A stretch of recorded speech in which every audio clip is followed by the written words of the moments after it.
everyone, Karina here from yarn2tog.ca, and today I'm here just to give you a quick tip about working in the round and stitch markers. So when I'm working in continuous rounds, this here is going to be the leg for a doll I am working on. I like to use the contrasting yarn method. So there's tons of stitch markers out there.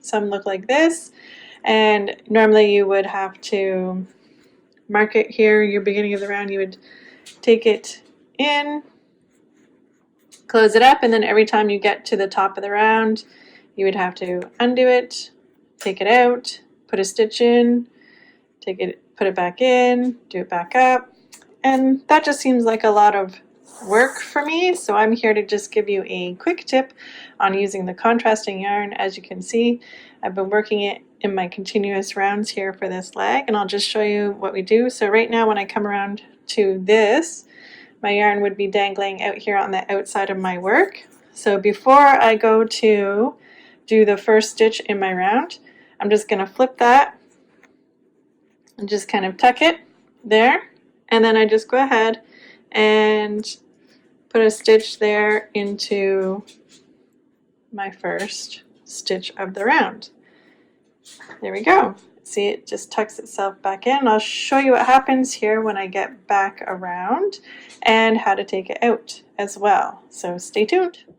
All right, here I am. I am back around and I've met up with this stitch marker here.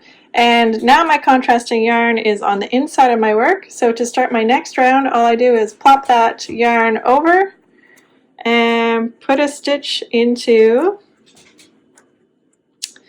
the first stitch.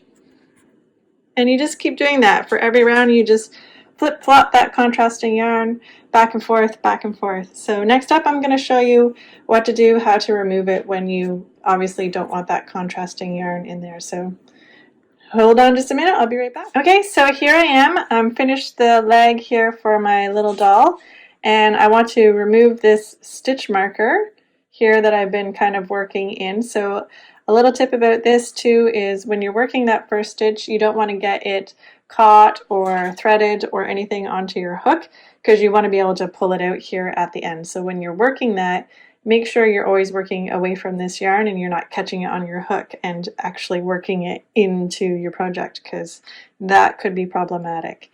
But to remove it here at the end, when you don't need it anymore, you just pull it out. Voila! Pretty cool, right? So that just helps to speed things up when you're doing continuous rounds like that, flip-flopping the yarn back and forth instead of having to take the stitch marker in and out for every round. So that's it. Just thought I'd share this cool little quick tip with you guys. Thank you everyone for watching. Be sure to give this video a thumbs up if it was a helpful quick tip for you.